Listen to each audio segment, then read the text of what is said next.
Hello friends, स्वागत है आप सबों का एबीसी एकेडमी पर। फ्रेंड्स, आज के इस क्लास में क्राउन पब्लिकेशन का प्रैक्टिस सेट नंबर 11 लगाने वाले हैं। इससे पहले इसका 1 to 10 का क्लास दिया गया है। साथ ही साथ बिहार दरोगा के लिए और भी काफ़ी सारा प्रैक्टिस सेट, साथ ही साथ क्वेश्चन बैंक जो पिछले 10-15 सालों में पूछा गया सवाल है, सारे सवालों का संग्रह एक क्लास में दिया जा चुका है। क्लास के लास्ट में थंबनेल शो करेगा, आप लोग चाहें तो क्वेश्चन बैंक को ज़रूर देख लीजिएगा। आज का प्रैक्टिस सेट नंबर है 11। क्वेश्चन नंबर फर्स्ट आपके लिए है। जल्द से जल्द कमेंट करके बताइए और कोशिश करिए मैक्सिमम से मैक्सिमम लोग इसका राइट आंसर बताने का, क्योंकि बहुत ही ज़्यादा कहिए बच्चा वाला सवाल आपके सामने है। प्रैक्टिस सेट नंबर 11 देख रहे हैं। क्वेश्चन नंबर फर्स्ट 1 लिख करके ABCD जो भी हो फटाक से कमेंट करके बताइए। मैक्सिमम से मैक्सिमम लोग कमेंट करें। सवाल कह रहा है कि बोध गया में महाबोधि मंदिर बनाया गया, जहाँ पर क्या हुआ, गौतम बुद्ध पैदा हुए थे, या फिर इनको ज्ञान मिला था, या फिर इन्होंने अपना प्रथम प्रवचन दिए थे, या फिर गौतम बुद्ध की मृत्यु हुई थी। जो भी राइट आंसर हो 1 लिख करके कमेंट करिए, या नहीं तो ABCD भी लिख करके करेंगे चलेगा। तब तक आप लोग इसका राइट आंसर बताइए और सेकेंड वाले क्वेश्चन को भी देखिए। 16 महाजनपदों के युग में मथुरा में इनमें से किसकी राजधानी थी बताएं। सबसे पहले आप एक बार सुन लीजिए फटाफट, अच्छा रहेगा। देखिए, अंगुत्तर निकाय में टोटल 16 महाजनपद के बारे में बताया गया है। सवाल पूछा जाता है कि 16 महाजनपदों के बारे में वर्णन कहाँ पर है। अंगुत्तर निकाय याद रखिएगा, याद रख सकते हो आप ऐसे। अंगूर जो है, अंगूर वो कैसे रहता है, एक मानिए इस तरह से गुच्छा में रहता है ना, ढेर सारा, तो ढेर सारा है ना। तो 16 महाजनपद के बारे में आपको पता है, तो ये कहाँ पर, अंगुत्तर निकाय में है, समझिएगा। काशी के लिए वाराणसी, कौशल के लिए श्रावस्ती कहिए या फिर कुशावती कहा जाता है। अंग की राजधानी कहाँ थी, ध्यान है, चंपा थी ना। वज्जी का वैशाली ध्यान होगा। मल्ल का कुशीनारा कहिए या फिर पावापुरी कह सकते हो। अगर चेदी का पूछेगा याद करिए, शक्तिमती या फिर सोथीवती के नाम से आप जानते थे। वत्स के लिए कौशाम्बी, कुरु के लिए इंद्रप्रस्थ। पांचाल 2 तरीके का था, एक उत्तरी एक दक्षिणी। एक उत्तरी पांचाल के लिए अहिच्छत्र और दक्षिणी पांचाल के लिए काम्पिल्य के नाम से जाना जाता था, राजधानी हुआ करती थी। ठीक है। मत्स्य के लिए विराटनगर। शूरसेन के लिए मथुरा आपको जरूर ध्यान होगा। अस्मक के लिए पूतक कहिए या फिर आप पूटनी कह सकते हो। और आ जाइए अवंती पर। अवंती के लिए आपको उज्जैन ध्यान रखना है। गांधार के लिए तक्षशिला।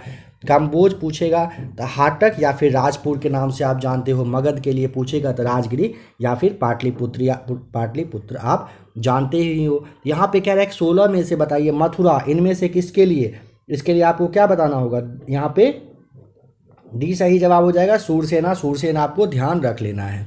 आ जाइए नेक्स्ट क्वेश्चन नंबर 3 पर। आशा करता हूँ कि नंबर 1 का राइट आंसर आपने बताया होगा। नेक्स्ट सेट में इसके बारे में ज़रूर देख लेंगे। सती प्रथा का प्रथम अभिलेख साक्ष्य प्राप्त हुआ है कहाँ से, एरन अभिलेख से मिला है। देखिए, एरन अभिलेख का संबंध आपसे पूछा ही जाता है। आपको भानुगुप्त याद रख लेना है। क्या नाम याद रखिएगा, भानुगुप्त।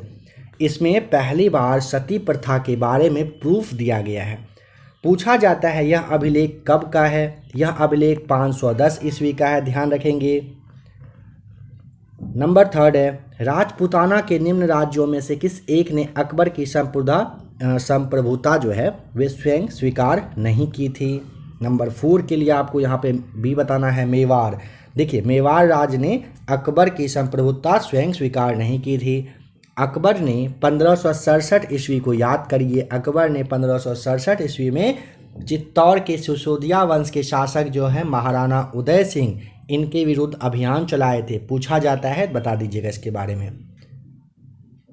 अच्छा, अमर सिंह के बारे में थोड़ा समझिए। अमर सिंह के बारे में ध्यान रखेंगे, महाराणा प्रताप के वे पुत्र थे और मेवाड़ के ही ये 13वें नंबर के शासक थे। अगर पूछ लेगा कि अमर सिंह के बारे में बताइए, तो अमर सिंह के लिए याद रखिएगा ये महाराणा प्रताप के पुत्र थे और मेवाड़ के 13वें क्या थे, ये शासक रहे थे, बने थे। नंबर 5 पर आइए। मुगल शासन में तांबे का सिक्का क्या कहलाता था। यहाँ पे ऑप्शन नंबर बी, दाम के नाम से जाना जाता था। याद रखें, मुगल शासन में तांबे के सिक्के को दाम कहा जाता था। नंबर 6, किसके शासन में हिजड़ों तथा महिलाओं के एक वर्ग का प्रभुत्व था। यहाँ पे आपको मोहम्मद शाह याद रख लेना है। इनका समय ये देख लीजिए 1719 से 48 तक रहा था। ध्यान दें, मोहम्मद शाह सैयद बंधु की सहायता से गद्दी पर बैठे थे। यहाँ पर पूछा जाता है मोहम्मद शाह गद्दी पर बैठ गए, लेकिन किसकी सहायता से? तो सैयद बंधु की सहायता से ये गद्दी पर बैठे थे। वंदे मातरम गीत किसने लिखा है? वंदे मातरम याद करिए, ऑप्शन नंबर डी बताएंगे ना, बंकिम चंद्र चटर्जी। इन देखिए, वंदे मातरम जो है ना, बंकिम चंद्र चटर्जी के द्वारा एक उपन्यास लिखा गया था। मतलब उनके द्वारा कहिए कि उपन्यास जो आनंद मठ है इसी से लिया गया था। और 24 जनवरी 1950 को इसे राष्ट्रीय गीत के रूप में मान्यता मिल गई है, वंदे मातरम को। 65 सेकेंड लगता है इसको गाने में। वर्ष 1896 आपको जरूर ध्यान होगा। वर्ष 1896 में कांग्रेस के कलकत्ता वाले अधिवेशन में से सबसे पहले गाया गया था। बंगाल जो कि 1905 ईस्वी में विभाजित हुआ, जिसके विरोध के फलस्वरूप यह दोबारा विभाजित हुआ था। ऑप्शन नंबर सी आपको यहाँ पे याद रख लेना है, वर्ष 1911 में। अगर आपने राष्ट्रीय स्वतंत्रता आंदोलन का जो ये बुक है सार संग्रह वाला जो चल रहा है, अगर आपने उसे देखा होगा तो आपको पता चल रहा होगा कि इसमें से काफ़ी सारे सवाल ऐसे हैं जो आपको यहाँ पे दिख रहे हैं। ये सवाल भी पूछा गया था वंदे मातरम, लास्ट वाले ही क्लास में आपको बताया गया था। देखिए फिर से ये क्वेश्चन भी सेम पूछा जा चुका है। दांडी यात्रा के साथ निम्नलिखित में से क्या प्रारंभ हुआ था? सविनय अवज्ञा आंदोलन आपको ध्यान होगा, ऑप्शन यहाँ पे सी सही जवाब है। ध्यान है 6 अप्रैल 1930 को गांधी जी दांडी पहुंचकर सांकेतिक रूप से नमक कानून तोड़कर सविनय अवज्ञा की शुरुआत कर दिए थे। और सी राजगोपालाचारी ने भी ऐसा ही यात्रा एक चिरापल्ली से वेदारण्य के लिए निकाले थे। ध्यान है ना, लास्ट वाली क्लास में ये सारी बातें आपको बताई गई थी। अगर आपने नहीं देखा है तो आप ज़रूर इसे देखिए। 12 मार्च 1930 को 78 अनुयायी के साथ गांधी जी दांडी मार्च के लिए निकले थे। गांधी जी से सवाल तो पूछा ही जाएगा, एक या दो सवाल, कम से कम 2 सवाल तो पूछा ही जाएगा। हम बहुत बड़ी भूल करेंगे यदि हम बिहार की जनता और उनके मंत्रिमंडल को लीग के नेताओं के हिंसक व असभ्य आक्रमणों के आगे आरक्षित छोड़ देंगे। 1946 में ये बात किसके द्वारा कहा गया था? सरदार पटेल कहे थे। ऑप्शन डी आपको ध्यान रख लेना है। भारत का अपने पड़ोसी देश के मध्य अंतर्राष्ट्रीय सीमा के विस्तार का आरोही क्रम, आप आरोही क्रम को खुद से सोचिए क्या होगा, यहाँ पे देख लीजिए। बांग्लादेश के साथ 4096 होगा, 0.7 किलोमीटर है, ठीक है। चीन के साथ, चाइना के साथ लगता है कितना, 3488 किलोमीटर है ना। इसके बाद पाकिस्तान के साथ कितना लगता है, याद करिए। पाकिस्तान के साथ 3323 किलोमीटर की सीमा लगती है। नेपाल के साथ याद करिए कितना लगता है, नेपाल के साथ 1751 लगता है ना। म्यांमार के साथ कितना लगता है, याद करिए, फटाफट याद आप करते चलिए। म्यांमार के साथ 1643। भूटान के साथ याद करिए कितना लगता है, बार बार सवाल पूछा जाता है तो इसे याद कर ही लीजिए। भूटान के साथ 699 किलोमीटर की सीमा। अफगानिस्तान के साथ कितना किलोमीटर, 106 आप जानते हो। इसे आप ज़रूर से ज़रूर याद रखिएगा, चाहें तो इसका स्क्रीनशॉट ले लीजिए। बोध गया में महाबोधि मंदिर बनाया गया। सवाल तो ये पहले, अच्छा रिपीटेड क्वेश्चन आ गया है ना, कोई बात नहीं। चलिए नंबर 12 पे आ जाइए। आपने इसका जवाब दे दिया ना, कमेंट जरूर करके बताइएगा। नंबर 12 है, बिहार के निम्न हिस्सों में से कौन सा हिस्सा भूतात्विक दृष्टि से अपेक्षाकृत पुराना है, बताइए। तो याद करिए तो कौन सा होगा, तो ये ना ऑप्शन नंबर सी आपको ध्यान रखना है ना, खड़गपुर की पहाड़ी हो जाएगा। देखिए बिहार में ना समझिएगा, जैसे नवादा है, गया है, जमुई है, मुंगेर है, राजगीर है जो नालंदा में आता है, ये सारे ना जिले का जो अगर पूछेगा ना भूगर्भिक संरचना कैसी है तो धारवाड़ चट्टान से बनी है, इसे आप जरूर ध्यान रखेंगे। चलिए बताइए, निम्न बिहार के निम्न प्रशासनिक विभागीय जोड़ों में से किस जोड़े में कह रहा है गंगा नदी नहीं बहती है? तो यहाँ पे ऑप्शन नंबर आप कोसी मगध याद करिए तो देखिए कोसी मगध के बीच में गंगा नदी नहीं बहती है। बाद बाकी ए, बी और सी बिल्कुल सही है। निम्नलिखित में से कौन सा जोड़ा है जो गलत है?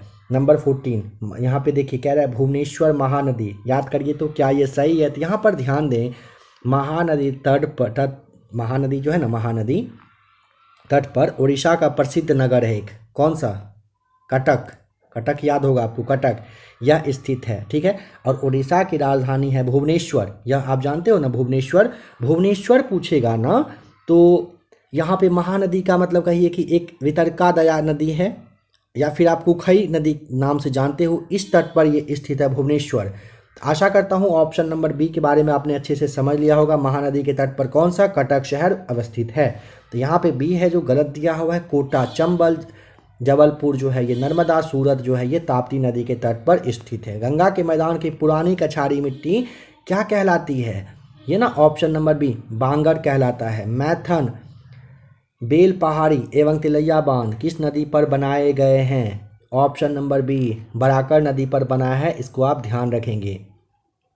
और ये दामोदर नदी घाटी परियोजना के तहत बना है, नंबर बी ऑप्शन सही है। यहाँ पे पीत क्रांति कह रहा है किससे संबंधित है, यानी पीली क्रांति यहाँ पे होना था ना, तो आपको यहाँ पे ना पीत क्रांति या पीली क्रांति दोनों नाम से जाना जाता है, ये भी ध्यान रखेंगे। तिलहन ऑप्शन बी समझिए, खाद्य तेल और तिलहन फसल के उत्पादन के लिए ना ये पीत क्रांति या फिर पीली क्रांति दिया गया था। श्वेत क्रांति याद है आपको किससे संबंधित है, श्वेत क्रांति है ना, इससे दुग्ध से। नीला क्रांति किससे है, याद करिए, नीला क्रांति मत्स्य याद रखेंगे।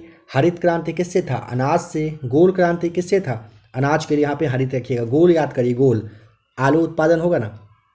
सुनहरी क्रांति किससे था, सुनहरी, मन में अपना रिकॉल कर सकते हैं आंसर अपना, सुनहरी, तो इसके लिए आपको बागवानी टिक करना होगा। रजत क्रांति पूछेगा, क्या बताइएगा, रजत क्रांति, रजत के लिए याद है ना क्या होगा, अंडा, ठीक है। आ जाइए नेक्स्ट क्वेश्चन नंबर 18, संगमरमर बताइए क्या है, संगमरमर कायांतरित चट्टान है, ऑप्शन सी। संगमरमर क्या है, कायांतरित चट्टान, आपको ध्यान रख लेना है। यहाँ पर कौन सा सही मैच किया हुआ नहीं है, नंबर 19 का।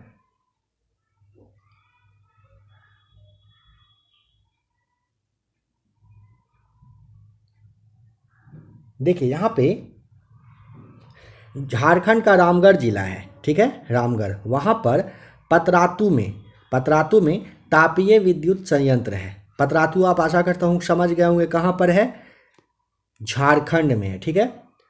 अब देखिए राज्य सरकार के अंतर्गत ये जो मतलब संयंत्र है ना, लगभग इसमें 74% हिस्सेदारी अप्रैल 2015 में ना एनटीपीसी को दिया जा चुका है। समझ लीजिए थोड़ा अच्छे से, एनटीपीसी को दिया जा चुका है, ठीक है। यहाँ पर पूछेगा कुल कितना मतलब क्षमता का तापीय संयंत्र स्थापित, यहाँ पे आपको 400 मेगावाट ध्यान रख लेना है, ठीक है। इसके बाद जैसे आपका नाथपा ध्यान रखिएगा, नाथपा झाकड़ी करके है, ये झाकड़ी है ना, नाथपा झाकड़ी है। ये जल विद्युत जो है पूछेगा कहाँ पर है, तो हिमाचल प्रदेश में है, हिमाचल प्रदेश में है, ठीक है। अब आइए कल्पक्कम है, कल्पक्कम के लिए आपको तमिलनाडु का चेंगलपट्टू जिला याद करना है। कहाँ का, तमिलनाडु का, तमिलनाडु का चेंगलपट्टू करके जिला है। यहाँ पर कोरोमंडल के ही पास में कल्पक्कम में नाभिकीय विद्युत केंद्र है। ये जो दिया हुआ है ना बिल्कुल सही है। आशा करता हूँ कि आप समझ रहे होंगे, नहीं अगर यहाँ पे एक बार में समझ पा रहे हैं, थोड़ा सा क्लास को जस्ट इस वाले क्वेश्चन के लिए आप पीछे करिए, इसे समझिए, सवाल यहाँ से पूछा जाता है, इसीलिए थोड़ा अच्छे से यहाँ पे बताने की कोशिश की जा रही है और समझने का भी आपको कोशिश करना है। कल्पक्कम तमिलनाडु में है, सबसे पहली बात, चेंगलपट्टू जिले में है, कोरोमंडल तट के पास है, कल्पक्कम में ही नाभिकीय विद्युत केंद्र है। समझ गए। आ जाइए अब ऑप्शन नंबर डी आप समझ गए होंगे गलत है, तो गलत है तो यहाँ पे समझते हैं। देखिए छत्तीसगढ़ का बिलासपुर जिला है, यहीं पर है कोरबा, ठीक है, यहाँ पर है कोरबा, यहाँ पर कोयला आधारित विद्युत संयंत्र अवस्थित है। पवन दिया है, गलत हो जाएगा। कोरबा कहाँ पर है, इसे आप ध्यान रखेंगे, कोरबा कहाँ पर है, छत्तीसगढ़ का, छत्तीसगढ़ सीजी होना चाहिए, छत्तीसगढ़ के लिए आपको ध्यान रखना है, कोरबा में कोयला पर आधारित तापीय विद्युत संयंत्र अवस्थित है। इसके लिए ऑप्शन नंबर डी आपको टिक करना है कि ये गलत हो जाएगा। अब आते हैं क्वेश्चन नंबर 20 पर। सूची एक को सूची दूसरे के साथ मैच करिए। देखिए रेल कोच फैक्ट्री के लिए आ जाइए कपूरथला, व्हील एवं एक्सल संयंत्र के लिए चलना होगा बेंगलुरु, डीजल लोकोमोटिव वर्क्स के लिए वाराणसी, और इंटीग्रल कोच फैक्ट्री के लिए आप समझ गए होंगे नंबर सेकेंड पैराम्बदूर करके है, यहीं पर चलना होगा। अब चलते हैं नेक्स्ट क्वेश्चन नंबर 21 पर। विश्व की सबसे बड़ी ऊंची चोटियां किस प्रकार के पर्वतों में पाई जाती है? विश्व की सबसे बड़ी चोटी बताइए। तो यहाँ पे आपको नंबर 21 का मोरदार पर्वत कहिए या वलित पर्वत कहिए। नवीन, मोरदार पर्वत यहाँ पे सही जवाब है। निम्नलिखित में से कौन सा शहर किसी देश की राजधानी नहीं है? तो अब आपको याद करना पड़ेगा किसका किसका कौन सा राजधानी है या फिर नहीं है। रियाद कह रहा है, रियाद। देखिए सिडनी के बारे में सबसे पहले समझिए। जो सिडनी है ना, ऑस्ट्रेलिया का न्यू साउथ वेल्स प्रांत में स्थित एक तटीय बंदरगाह है। ठीक है, इसे समझिए। सिडनी को क्या है? ये बंदरगाह है। यह ना ऑस्ट्रेलिया का सर्वाधिक जनसंख्या वाला नगर है। कैनबरा के बारे में समझिए। कैनबरा ऑस्ट्रिया की। फिर जो आपका रियाद है, इसके बारे में थोड़ा गलत टिक कर दिया गया, तो समझिए रियाद जो है, रियाद सऊदी अरब की। और वेलिंगटन के बारे में याद रखिएगा, ये ना न्यूजीलैंड की क्या है? राजधानी है। तो यहाँ पे सिडनी है ना, ये हो जाएगा सही जवाब। सिडनी ऑस्ट्रेलिया के न्यू साउथ वेल्स प्रांत का एक तटीय और बंदरगाह वाला नगर है। गल्फ स्ट्रीम क्या है? गल्फ स्ट्रीम एक महासागरीय धारा है। उत्तरी अटलांटिक महासागर में फ्लोरिडा की गर्म धारा जब कहिए कि एंटलीज धारा से मिलती है ना, तो इसे ही गल्फ स्ट्रीम नाम दिया गया है। गल्फ स्ट्रीम ये कहलाती है। पाक खाड़ी किनके बीच में है? पाक जलसंधि मन्नार की खाड़ी को बंगाल की खाड़ी से जोड़ने का काम करती है। ध्यान रखेंगे, इस खाड़ी के उत्तर में है तमिलनाडु और दक्षिण में है श्रीलंका का जाफना प्रांत। समझ गए? आगे समझिए। इसका अगर पूछेगा नामकरण कब किया गया था? 1755 ईस्वी में इसका नामकरण किया गया था। और इस जलसंधि की चौड़ाई भी पूछा जाता है, कितना है चौड़ाई के लिए आपको 64 से 137 किलोमीटर के बीच में इसका चौड़ाई को माना गया है। नेक्स्ट क्वेश्चन नंबर 25, कौन सा सही जवाब होगा बताइए।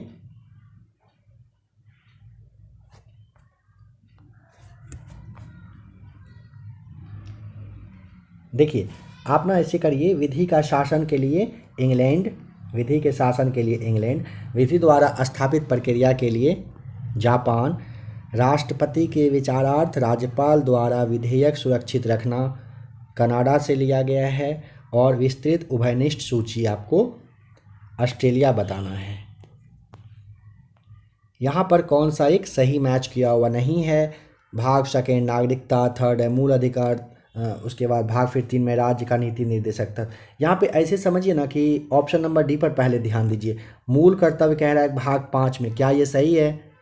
देखिए भाग 5 में ना संघीय कार्यपालिका के बारे में दिया गया है, इस बात को आप ध्यान रखिएगा। ऑप्शन नंबर डी यहाँ पे सही जवाब हो जाएगा। नंबर 27, भारत के किस प्रधानमंत्री की मृत्यु देश के बाहर हो गई थी बताइए। तो यहाँ पे आपको 27 का भारत के जो दूसरे प्रधानमंत्री थे ना, लाल बहादुर शास्त्री जी, इनका निधन हो गया था। ठीक है, लाल बहादुर शास्त्री का। Option C. सवाल है कब हुआ था? 11 जनवरी 1966 को ताशकंद में हुआ था, जो कि उज्बेकिस्तान की राजधानी आपको याद रखना है। यहीं पर 11 जनवरी 1966 को लाल बहादुर शास्त्री जी की मृत्यु हुई थी, और ये देश के दूसरे प्रधानमंत्री के रूप में थे। शून्यकाल संसदीय व्यवस्था को किस देश, मतलब कहाँ से लिया गया है शून्यकाल? तो ये आपको अच्छे से पता होगा कि ये ना भारत का खुद का है, ये आपको टिक कर देना है। उच्चतम न्यायालय से कानूनी मामलों पर किसको परामर्श लेने का अधिकार है? इसके लिए आपको बी बताना है। उच्चतम न्यायालय पूछा ना, तो बी हो जाएगा राष्ट्रपति को। वो परामर्श ले सकते हैं, माने ना माने ये राष्ट्रपति के ऊपर डिपेंड करता है। कौन सा कह रहे निम्नलिखित में से कौन सा अनुच्छेद 170 के उस प्रावधान का अपवाद है जिसमें कहा गया है कि राज्य के विधानसभा में सभा के गठन में 60 से कम सदस्य नहीं होंगे? यहाँ पे ए सिक्किम याद रखिएगा। सबसे पहले समझिए, सिक्किम में अगर पूछेगा कि कितना विधानसभा का सीट है, सिक्किम में तो 32 ही है ना। जम्मू कश्मीर में याद करिए 114 हो गया है परिसीमन होने के बाद। हरियाणा में कितना है? हरियाणा में 90 है। हरियाणा में कितना है? 90 है। उत्तरांचल कह रहा है, उत्तरांचल में आपको 70 बताना है। मिजोरम याद करिए, मिजोरम में है 40, साथ ही साथ जो आपका गोवा है, गोवा उसमें भी इतना ही है, कितना है 40। दिल्ली में कितना है, ज़रूर आपको ध्यान होगा, दिल्ली में भी है ये आपका जो 70 है। पुडुचेरी में कितना है, याद करिए पुडुचेरी में कितना है, तो ये 30 हो जाएगा, समझिए फिर से। सिक्किम में 32, जम्मू कश्मीर में 114, हरियाणा में 90, उत्तरांचल, साथ ही साथ दिल्ली अगर पूछेगा तो आपको 70 बताना है। गोवा और मिजोरम है, यहाँ पर 40 है। दिल्ली में कितना है, 70 है, याद रखिएगा।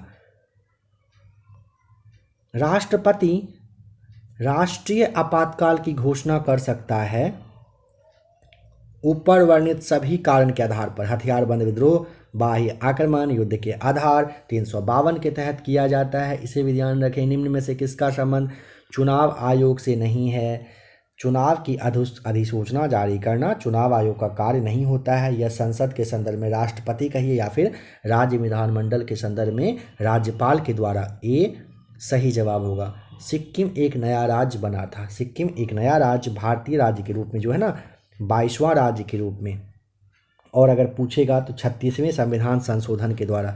संविधान संशोधन पूछा 36वें के द्वारा, लेकिन आपको यहाँ पर ध्यान रखना है 35वां संशोधन के द्वारा सिक्किम को भारतीय संघ में संयुक्त राज्य का दर्जा के रूप में दिया गया था। निम्न में से किसका संबंध संयुक्त राष्ट्रमंडल से नहीं है? एमनेस्टी का भी राइट आंसर हो जाएगा। यह विश्व का एक प्रमुख कहिए गैर सरकारी संगठन है जो कि मानवाधिकार से संबंधित है। इसका मुख्यालय पूछेगा तो आपको बताना है कि लंदन में है। अंतर्राष्ट्रीय विकलांग दिवस किस डेट को मनाया जाता है? 3 दिसंबर को अंतर्राष्ट्रीय विकलांग दिवस मनाया जाता है। निम्नलिखित कथन में से कौन सा एक सत्य नहीं है? नंबर सी पर ध्यान दें। नागालैंड भारत का सर्वाधिक वनाच्छादित राज्य है। क्या ये सही है? जवाब हो जाएगा गलत है। निम्नलिखित में से कौन सा युग्म गलत है? ए नंबर। अमजद अली खान कह रहे तबला बजाते थे। देखिए अमजद अली खान एक भारतीय शास्त्रीय संगीतकार हैं जो न तबला की जगह सरोद क्या बजाते थे? सरोद बजाते थे।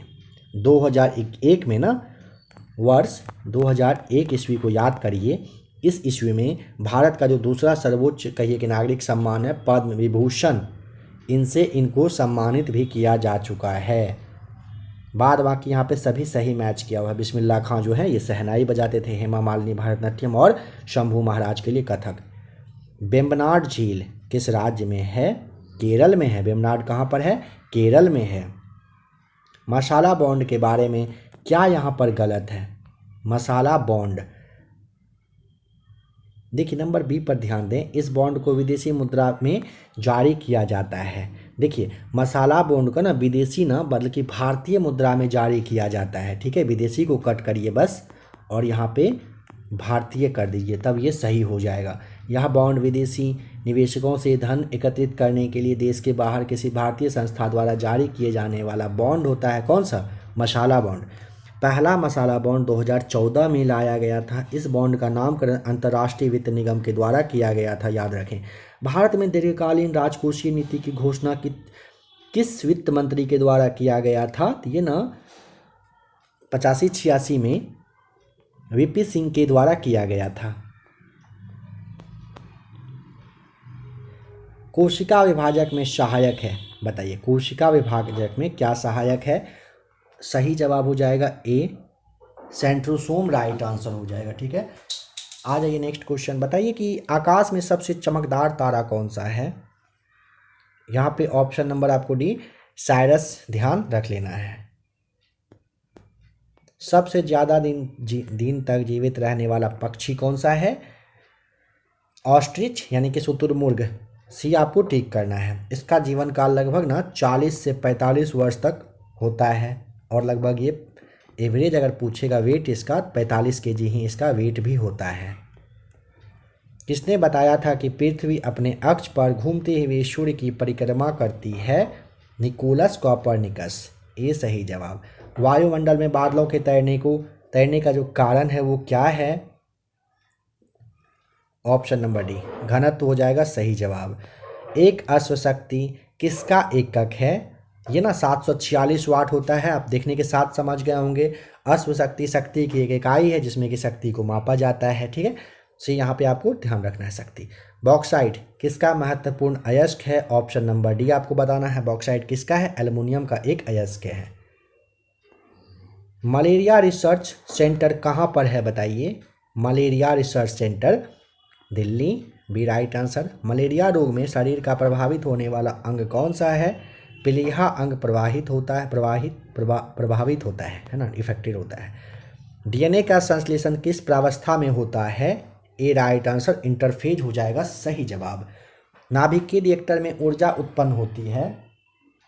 नाभिकीय रिएक्टर में ऊर्जा उत्पन्न होती है, सही जवाब हो जाएगा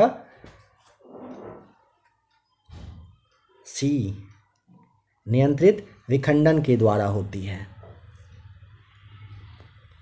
मनुष्य के मस्तिष्क का सबसे बड़ा भाग का नाम है? ऑप्शन नंबर सी, प्रमस्तिष्क। ध्यान दीजिए, मनुष्य की जो मस्तिष्क में ना टोटल 3 पार्ट होता है। एक होता है अग्र मस्तिष्क, सेकेंड होता है मध्य और तीसरा होता है पश्च मस्तिष्क। प्रमस्तिष्क जो प्रमस्तिष्क है और आप इसे कहिए कि डायनसीफेलॉन कहा जाता है, ये अग्र मस्तिष्क का भाग होता है। अगर पूछेगा प्रमस्तिष्क के बारे में तो मानव मस्तिष्क का ये सबसे बड़ा भाग होता है। प्रथम परमाणु बम कब बनाया गया था? 1945 बताइएगा। श्रीहरिकोटा प्रक्षेपण केंद्र कहाँ पर स्थित है? Option number B, Andhra Pradesh में। सेब का कौन सा भाग खाने योग्य होता है? सेब का हो जाएगा मांसल पुष्पासन। यहाँ पर सुमेलित क्रम बताइए, मतलब मैच करिए क्या है। रेडियम, आपको ध्यान रखना है कि मैडम क्यूरी के द्वारा रेडियम की खोज की गई थी। ईस्वी आप यहाँ पे 1898 याद रख लेंगे, बहुत अच्छा रहेगा आपके लिए। पेनिसिलिन के लिए अलेक्जेंडर फ्लेमिंग याद रख लीजिएगा, इसके लिए भी ईस्वी याद करिए और अच्छा है। एक्सरे के लिए रॉन्टजन 1895। चेचक के लिए जैनवर साहब को याद करते हैं और ये 1796 में। यहाँ पर फिर से सूची को मैच करिए। शून्य जो द्रव्यमान है ना, इसके लिए आपको न्यूट्रॉनो नंबर यानी कि सेकेंड। आंशिक आवेश के लिए क्वार्क, आंशिक प्रचक्रण के लिए पॉजिट्रॉन, पूर्णांक प्रचक्रण के लिए फोनॉन। टिक करिएगा, स्क्रीनशॉट लीजिए। अगर आपने याद कर लिया है पहले से तो अच्छी बात है, नहीं है तो अभी का भी स्क्रीनशॉट लीजिए और इसे आप याद कर ही लीजिएगा। नेक्स्ट टाइम फिर से सेट में आएगा, कन्फ्यूजन आपको ना हो। ऑक्सीजन के बाद सबसे अधिक उपलब्ध, देखिए ऑक्सीजन के बाद अगर पूछेगा ना भूपर्पटी का दूसरा सबसे बड़ा तत्व कौन सा है, तो आपको यहाँ पे ना सिलिकॉन बताना होता है। ऑक्सीजन सबसे फर्स्ट नंबर पे, सेकंड पे क्या मिलता है? सिलिकॉन। फूलों के अध्ययन को क्या कहते हैं? तो ऑप्शन नंबर आप एंथोलॉजी यानी कि बी टिक करिएगा। फूलों के अध्ययन को क्या कहते हैं? एंथोलॉजी कहा जाता है। निम्नलिखित में से कौन सा एक कवकों और उच्चतर पादपों की जड़ों के बीच में उपयोगी प्रकार्यक साहचर्य है? यहाँ पे आपको कवक मूल ध्यान रखिएगा। यहाँ पे देखिए, एक कवक और उच्चतर पादपों की जड़ के बीच उपयोगी प्रकार्य पूछता है ना साहचर्य के रूप में, तो ये कवक मूल ही होता है। ठीक है, जो दोनों एक दूसरे को कहिए कि मतलब बेनिफिट देती रहता है। हाल ही में किस राज्य सरकार ने राज्य की महिलाओं के लिए नारी को नमन योजना शुरू की है? हिमाचल प्रदेश। हिमाचल प्रदेश के जो मुख्यमंत्री जयराम ठाकुर थे, इन्होंने ही किए थे। भारत में इंटरनेट क्रांति का जनक किसे माना जाता है जिनका हाल ही में निधन हो गया? देखिए, विदेश संचार निगम लिमिटेड के जो पूर्व चेयरमैन थे, नाम था विजयेंद्र कुमार सिंघल, इन्हीं का निधन हो गया। आप ऐसे समझिए, अब याद रखने का तरीका क्या है ना, भारत में इंटरनेट क्रांति जो सिंगल लोग थे, है ना, टाइम पास करने के लिए क्या किए? इंटरनेट ले आए भारत में। आप ऐसे ध्यान रखिए, ठीक है। नाम उस तरह से विजेंद्र कुमार सिंघल, कुमार थे, सिंगल थे, कुमार मतलब शादी वादी नहीं हुआ था, इसे याद रखने का बस आपको ट्रिक कहा जा रहा है। भारत ने अपना पहला मंकी पॉक्स का मामला किस राज्य या फिर केंद्र शासित प्रदेश में? तो यहाँ पे आपको केरल भी सही जवाब है। बुरहानपुर जिसे देश का पहला हर घर जल प्रमाणित जिला घोषित किया गया है, किस राज्य में है? Option C, Madhya Pradesh. किस भारतीय खिलाड़ी ने सिंगापुर ओपन 2022 चैंपियनशिप का खिताब जीत लिया पीवी सिंधु। पीवी सिंधु याद रखिएगा। किस भारतीय राजनेता को फ्रांस के सर्वोच्च नागरिक सम्मान पुरस्कार सेवेलियर डे ला लीजियन डी होनोर से सम्मानित किया है? ये आप जानते हो ना, कांग्रेस के जो शशि थरूर साहब है इनको मिला है। डी सही जवाब है। भारत में कौन सा राज्य बाजरे का सबसे बड़ा उत्पादक राज्य है? सी राइट आंसर राजस्थान। भारत में इंजीनियर्स दिवस किस जयंती के उपलक्ष्य में मनाया जाता है? समझ गए होंगे आप इंजीनियर कौन थे। ऑप्शन नंबर बी विश्वेश्वरैया साहब थे। 15 सितंबर को इनकी जयंती मनाया जाता है, जो कि विश्व ये इंजीनियरिंग दिवस के रूप में मनाया जाता है। अंतर्राष्ट्रीय लोकतंत्र दिवस कब मनाया जाता है? अंतर्राष्ट्रीय लोकतंत्र पूछ लिया ना, 15 सितंबर। ये आपको यहाँ पे ठीक करना है। भारत में कौन सा अंतर्राष्ट्रीय हवाई अड्डा 18 अगस्त 2022 से डीजी यात्रा कार्यक्रम शुरू करने जा रहा है, मतलब किया जा चुका है ना। तो यहाँ पे आपको हैदराबाद, ऑप्शन नंबर बी 18 अगस्त 2022 से डीजी यात्रा कार्यक्रम की शुरुआत ये जो हैदराबाद का अंतर्राष्ट्रीय हवाई अड्डा है यहीं से शुरू किया गया है। वरिष्ठ नागरिकों के लिए भारत का पहला मैत्री स्टार्टअप किसने लॉन्च किया है? Ratan Tata, option number B. वरिष्ठ नागरिकों के लिए भारत का पहला मैत्री स्टार्टअप किसने लॉन्च किया है? रतन टाटा सही जवाब हो जाएगा। फहमीदा अजीम जिन्हें 2022 के पुलित्जर पुरस्कार के लिए चुना गया है, बताइए किस देश की? ऑप्शन नंबर आपको यहाँ पे देखिए, बांग्लादेश की फहमीदा अजीम को 2022 का पुलित्जर पुरस्कार के लिए चुना गया है। अमेरिका की इनसाइडर ऑनलाइन पत्रिका के लिए काम करने वाली ये बांग्लादेश की जन्मी फहमीदा अजीम को मिला है। ऑप्शन नंबर आपको सी यहाँ पे ध्यान रखना। हाल ही में खबरों में रहा अंतिम पांघाल कौन सा खेल खेलती हैं? इसके लिए आपको ऑप्शन नंबर बी बताना है, कुश्ती हो जाएगा सही जवाब। बताइए कि भारत के दूसरे सीडीएस के रूप में किसे नियुक्त किया गया है? अनिल चौहान। भारत सरकार ने लेफ्टिनेंट जनरल अनिल चौहान को भारत का दूसरा चीफ ऑफ डिफेंस जो है, यानी कि ऑप्शन नंबर आपको यहाँ पे कौन सा अनिल चौहान कहाँ है? बी हो जाएगा, बी सही जवाब है। विश्व हृदय दिवस कब मनाया जाता है? कब मनाया जाता है? याद करिए 29 सितंबर को। क्या मनता है? विश्व हृदय दिवस। क्या मनाया जाता है 29 सितंबर को? विश्व हृदय दिवस मनाया जाता है। प्रधानमंत्री मोदी ने प्रोजेक्ट चीता के तहत किस राष्ट्रीय उद्यान में चीतों को, यहाँ पे आप समझ गए होंगे, कूनो राष्ट्रीय उद्यान मध्य प्रदेश, भी सही जवाब है। अस्थायी समुद्री पर्यटन के लिए एक वैश्विक digital platform green fins hub किस वैश्विक संस्थान से जुड़ा है? बताइए। यहाँ पे आपको सी बताना है, UNEP सही जवाब हो जाएगा। देखिए यूके में है चैरिटी रीफ वर्ल्ड फाउंडेशन, और ये संयुक्त राष्ट्र पर्यावरण कार्यक्रम जो है UNEP जिसे आप कहते हो, क्या कहते हो इसे? संयुक्त राष्ट्र पर्यावरण कार्यक्रम। इन्होंने ही हाल ही में कहिए the green fins hub launch किया है। किस गांव को भारत का पहला 24/7 24 घंटे 7 दिन तक सौर ऊर्जा संचालित गांव घोषित कर दिया गया है? तो यह आपको ऑप्शन नंबर ए मोढेरा आप ध्यान रखिएगा। प्रधानमंत्री नरेंद्र मोदी के द्वारा गुजरात का मोहसाना जिला है, कौन सा जिला है? मोहसाना। कौन सा जिला? मोहसाना, याद रखिए। यहाँ पर मोढेरा को ना भारत का पहला 24/7 सौर ऊर्जा संचालित गांव के रूप में घोषित कर दिया गया है। यूनिसेफ की हालिया रिपोर्ट के अनुसार किस दक्षिण पूर्व एशियाई देश में 10 लाख से अधिक लोग विस्थापित हुए हैं? तो ये हुए हैं कहाँ से? म्यांमार से। डी आपको ध्यान रख लेना है। BCCI के नए अध्यक्ष के रूप में किसे नियुक्त किया गया है? BCCI के रोजर बिन्नी ही होगा, ए सही जवाब। प्रधानमंत्री नरेंद्र मोदी ने किस राज्य में ब्लैक ड्रग पार्क की आधारशिला रखी है? 86 का हिमाचल प्रदेश हो जाएगा सही जवाब। यहाँ पे कह रहे हैं BCCI के नए अध्यक्ष के रूप में मार्च 2023 में आप 1 मार्च को क्लास देख रहे हो। अगर रोजर बिन्नी है सही तब तो कोई बात नहीं है तो आप लोग कमेंट करिएगा अगर पता हो। अगर गलत हुआ नेक्स्ट वाले सेट में बताया जाएगा, क्योंकि इसके बारे में थोड़ा ध्यान अभी अच्छे से नहीं आ रहा है। चलिए बताइए कि कोलंबिया में आयोजित वेट लिफ्टिंग वर्ल्ड चैंपियनशिप 2022 में किसने सिल्वर मेडल जीता है? यहाँ पे आपको मीराबाई चानू डी टिक करना है। भारत में आर्म्ड फोर्स फ्लैग डे कब मनाया जाता है? भारत में आर्म्ड फोर्स फ्लैग डे कब मनता है? 7 दिसंबर को, सी सही जवाब होगा। विश्व बैंक पर्यावरण प्रबंधन के लिए किस देश को 250 मिलियन अमेरिकी डॉलर की वित्तीय मदद दिया जाएगा? ये ना बांग्लादेश को, भी सही जवाब हो जाएगा। हॉलीवुड क्रिटिक्स एसोसिएशन में किस फिल्म में स्पॉटलाइट अवार्ड जीता है? राजा मौली, याद आ गया होगा, RRR, RRR। Hollywood critics association में किस फिल्म में स्पॉटलाइट का अवार्ड पूछेगा?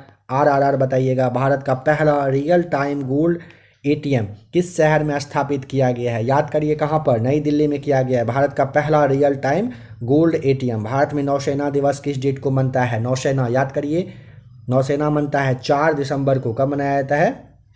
4 दिसंबर को मनाया जाता है नौसेना दिवस। ऑपरेशन धनवंतरी था। ऑपरेशन धनवंतरी बिहार में क्यों शुरू किया गया था बताइए? धनवंतरी, बाजार में अवैध और नकली दवाओं के रोकथाम के लिए ऑपरेशन धनवंतरी स्टार्ट किया गया बिहार में। खुदा बख्श लाइब्रेरी कहाँ पर स्थित है? खुदा बख्श, इसके लिए आपको आना पड़ेगा बिहार की राजधानी पटना। ये सही जवाब। बिहार में प्रसिद्ध पत्थर की मस्जिद का निर्माण कहाँ पर हुआ है?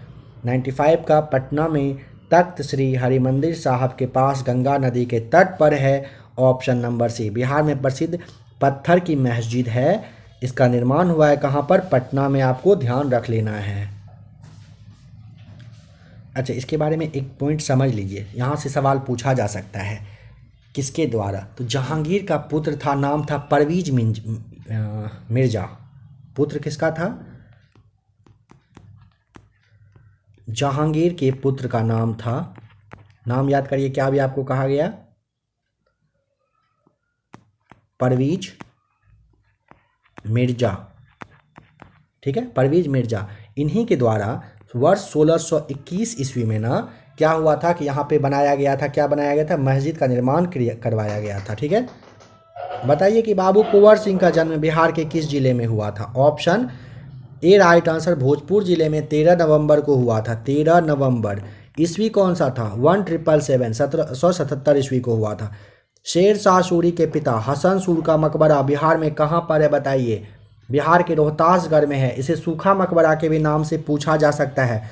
बस इतना आपसे पूछ ले, सूखा मकबरा कहाँ पर है, आराम से रोहतास बताइएगा। शेर शाह सूरी के पिता हसन सूरी नाम था, उन्हीं का मकबरा है ये। हाल ही में टाइल्स के लिए भंडार मिलने को लेकर चर्चा में रहा पीरपैंती बिहार के किस जिले में है? पीरपैंती कहाँ पर है?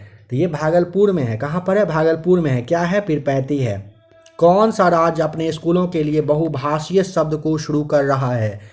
यह आपको डी यहाँ पे बताना है। बिहार हो जाएगा सही जवाब। बिहार राज्य शिक्षा विभाग जनजातीय भाषा को ना सहेजने के लिए, संभालने के लिए एक रोड मैप के थ्रू ना नई शिक्षा नीति के तहत क्षेत्रीय भाषा में पढ़ाने के लिए बिहार में क्षेत्रीय भाषा कहिए कि बोली में से ना कक्षा जो क्लास है 1 से लेकर के 1 है, मतलब से लेकर के +2 तक की पढ़ाई है, उनके लिए बहुभाषीय शब्दकोश तैयार किया जा रहा है। क्वेश्चन नंबर 100 यानी कि आज का लास्ट क्वेश्चन है।